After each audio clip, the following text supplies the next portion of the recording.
Hey, so I wanted to do a post today about why we really recommend that you eat every couple of hours after surgery.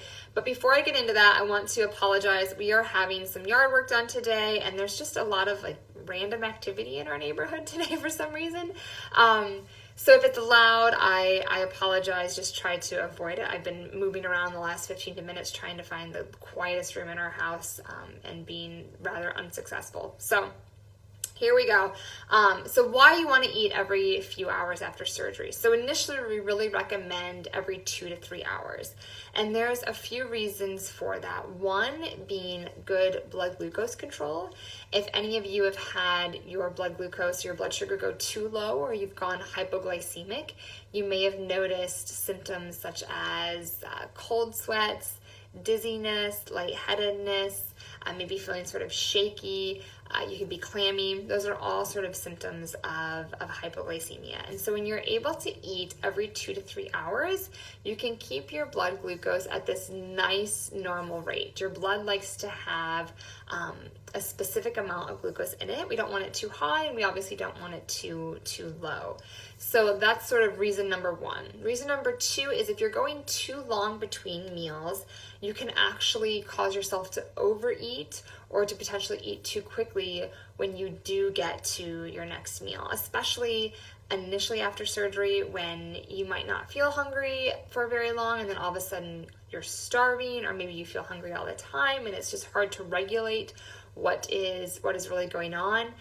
It's really important to try to have that sort of planned meal every couple of hours. The third reason is that if you go too long between meals, especially when your meals are so small, when that restriction is kind of at its height, right? It's the tightest. You're going to eat less now than when you probably ever will after surgery because everything is healing and so new. And so it is so important to eat regularly to prevent your body potentially using some muscle for fuel. So what happens when you go too long between meals, your body doesn't understand sort of why that is happening, right? So you know you had bariatric surgery, your cells do not. And so their job is to keep you alive at the most basic physiologic level.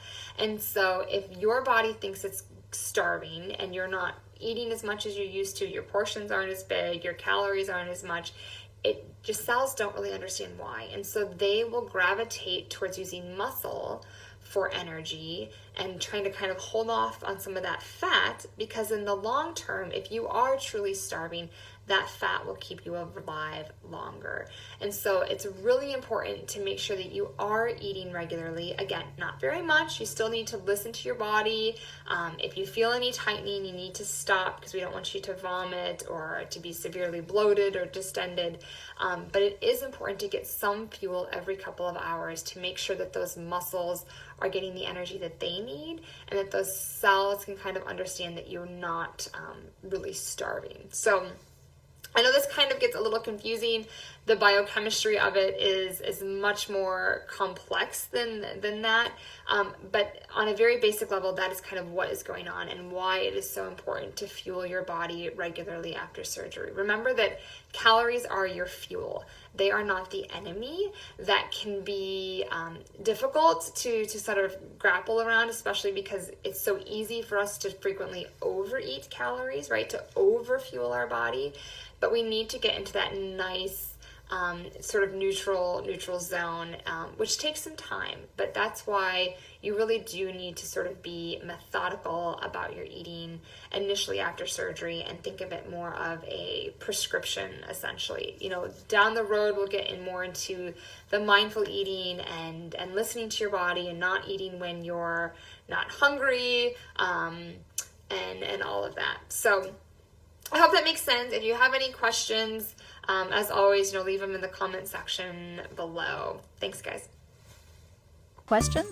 We would love to hear from you in the comment section below. Tell us what else you want us to cover.